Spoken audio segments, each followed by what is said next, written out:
Hi, my name is Courtney, and I'm really passionate about helping women with invisible illnesses realize that you can still lead a pretty healthy and active lifestyle. It's just not going to be the one that you had envisioned for yourself. But yeah, I gotta tell you, that's just so freaking true. It's hitting home with me really hard lately because my health, which has been bad for a long time, it really took a downturn about a year ago, and nothing's really changed. It's just what it is, I guess. It's just progressed to this point. Um, so yeah, I'm really trying to navigate this and it's wearing on me. I'm not gonna lie to you. But I also only slept for about 75, 80 minutes last night. So it's it's kind of hard to have a good approach to anything when you're that sleep deprived. But um friendships. This has been on my mind a lot lately. And I think it's kind of funny that I've lived in Alaska most of my life, but I really feel like I have a better support system in Texas. Now, that being said, part of this is my own fault. Due to my health issues, I don't go out in the wintertime in Alaska. I literally barely leave my house. I go to the store, I go to the doctor's office, I go to work. That's it. That's all I do. So obviously, I don't get much. I don't have much of a social life in that regard. But that being said, I still have a better support system. Part of that, though, is because I am not a very good friend. I will own that all day. It is something that it weighs on me because I've been blessed with some amazing people in my life, but I'm not a very good friend. So let's talk about it. Are you a bad friend? And what can you do to fix it? This information is from I had to look selfstairway.com. So if you are a bad friend, you do things like you project. You assume that since maybe you're a gossip, well, then you assume everybody's a gossip. Don't be a gossip. People who are going to gossip with you, they're going to gossip about you the second your back is turned. Plus, frankly, if you've got something to say it. Go talk to the person. Now, am I perfect about this? Absolutely not. But don't be a gossip. But if you are a gossip, yes, you're going to assume that everybody is a gossip like you are. Or if you're not a good friend, you assume because you project that onto other people, you assume other people aren't going to be good friends either. Number two, you're not a good friend if you don't accept responsibility. Look, sometimes you screw up.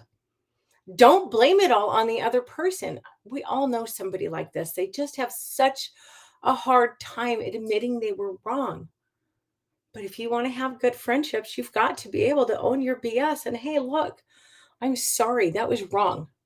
I apologize and mean it. Number three, don't be a fair weather friend.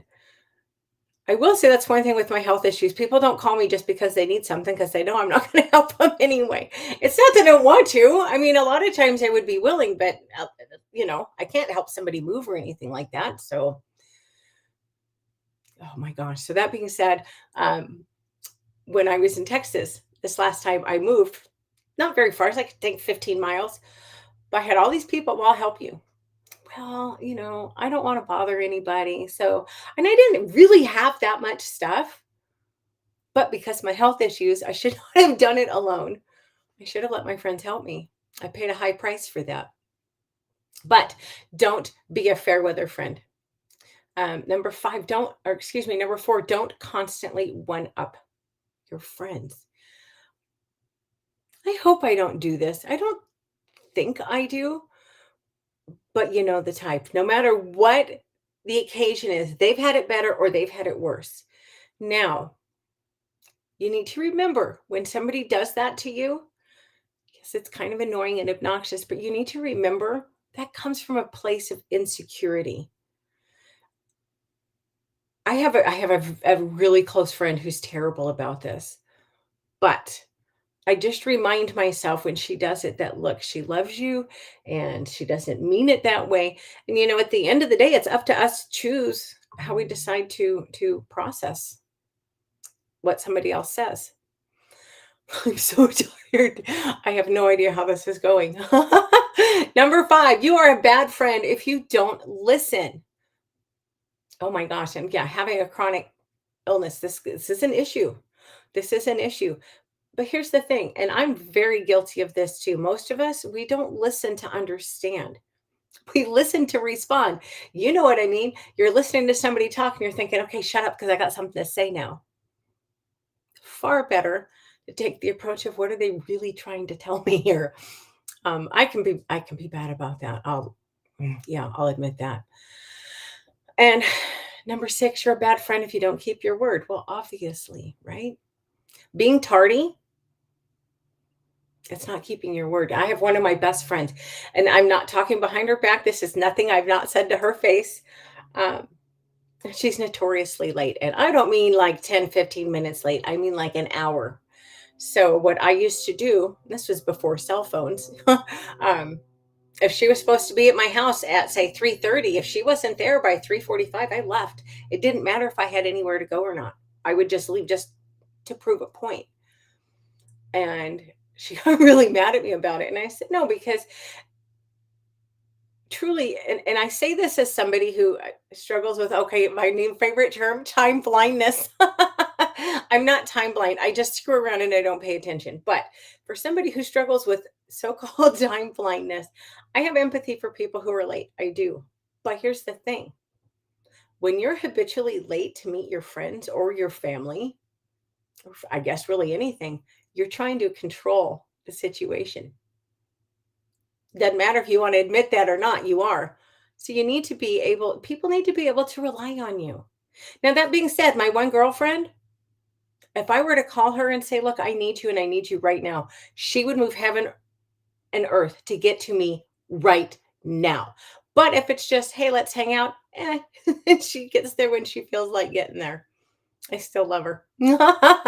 So, okay, that's how you're a crappy friend. How do you be a good friend? Well, if you sense something is wrong, ask. Just ask. Now, don't be pushy. If they don't want to talk about it, they don't want to talk about it. But ask. And if they don't want to tell you, just say, look, that's fine. You don't want to talk about it. I get that. But if you need anything, I'm here for you. Just make sure that they just reassure them. Make sure they know that you're willing to listen. And if they do talk to you, please listen with an open heart and with the intent to understand, not just to respond. Number 2, you need to pay attention. I have a friend and I do like him, but he's a socially awkward. God bless him. He's very socially awkward and he thinks he's funny and he's not. I mean, we laugh because people like him enough that it's like, okay. But homeboy cannot read the room. And he'll come in and make a joke at the most inappropriate moments. And it really it's off-putting. It's very off-putting. Read the room a little bit. If you're not sure, wait until you know. Ask some questions, find out what's going on before you pop off with something. Look, there's always a time to joke around and have fun, certainly. But, maybe they just lost a loved one. You don't know. Read the room a little bit. Find out what's going on before you start being a smartass. Um, be there. If somebody That's number 3, be there if needed. Look, it's it's hard. It's hard for people to ask you for help. So if they trust you enough to ask you, and it's something that you can do reasonably, try to go the extra mile so they don't feel so bad for having to ask. Number 4, the big sighs because I am terrible at this, but you have to make time for people. We make time for what's important to us. That's at the end of the day, that's all there is to it. Somebody tells you they're too busy, well, I'm sorry, you're just not a priority. Not trying to be a bitch, it's just a fact. Look, it takes, as you know, it takes literally like 30 seconds to send somebody a text. Hey, I'm really busy. I just wanted to check and make sure you're okay. That would go so far to have to make a little time. Hey, I'll catch up with you this weekend when I have a moment. That being said, I am notoriously, I am horrible at making time for people. I have gotten a lot better though at saying yes to invitations. That's part of that. If somebody calls you, hey, you want to go do this? No. You want to go do this? No. You want to go they're going to quit asking you. If you like them, Hey, I can't this weekend, but maybe next week we can catch up. If you don't like them, just frankly, just be really honest. Say, hey, I appreciate you thinking about me, but you're just not my kind of person. This ain't gonna happen. I guess that might be kind of bitchy. Find it, find a nicer way to word that. But you do have to make time for people, and you have to learn how to apologize. That's number 5, because you do have to own your BS. Because sometimes we all do stupid things. We all say hurtful things that we don't mean. You're not thinking, or you get caught up in something and you're just not paying attention. Don't be the person who can't apologize. Don't be the person who, well, I didn't hurt your feelings. You got your feelings hurt. Because yes, it's true to a point, but don't be an ass like that. So many people use that as an excuse to be a complete jackass. Don't do that. You need to own your crap. You need to apologize. You need to, the golden rule, guys, it's really that freaking simple. Be nice to people, be kind, do unto others as you would have them do unto you. You don't want somebody that's going to run you over and not apologize for it. Because if they don't apologize, are they sorry? And side note, if it's a pattern, they're not sorry. Anyway, finally, number 6. And this one's really hard for me too. Um, Not on the front end of it, on the back end of it. Don't give up on somebody in their darkest hours. Now, I'm really good about standing by somebody's side. At least I think I am when things are bleak. But the flip side of that is don't give up when you are going through your darkest times. And that's where I falter.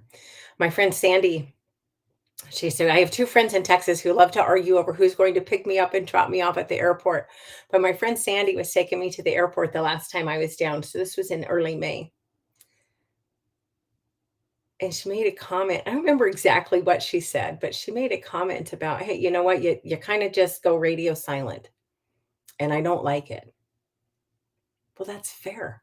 She's a friend of mine. I absolutely think the world of my friend Sandy. I really do. But I get so caught up in the pain and all the crap that goes with it, and I don't have anything really positive to say. So I just withdraw and I shut down and I don't really talk to anybody. But you need to let people who love you be there for you. You need to let the people who care about you need to let them show that. You need to let them support you, because I promise, if they care about you, they want to.